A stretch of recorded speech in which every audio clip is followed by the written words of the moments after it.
The Egyptians organized their social life like a big pyramid. Different groups of people had different importance. At the top of the social pyramid was the pharaoh. Pharaohs were like kings. They ruled Egypt. All the wealth and treasures of the empire was theirs, and they were worshipped as gods. But the life of a pharaoh was not simple.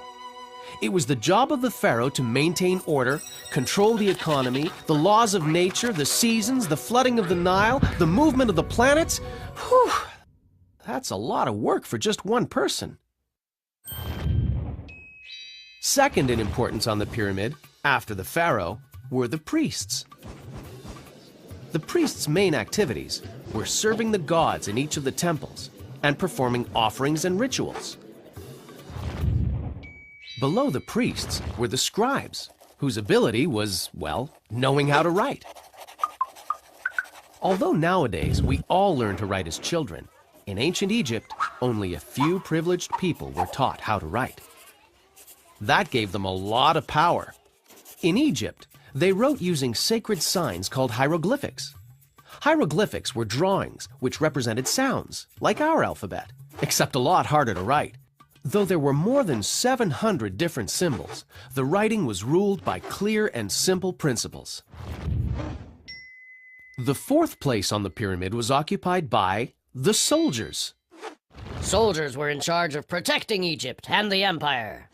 Because Egypt was so rich, many armies wanted to conquer it and take its wealth.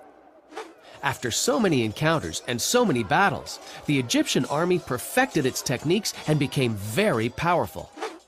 Hey guys, now that we're so powerful, let's go attack them! Well, that's a great idea!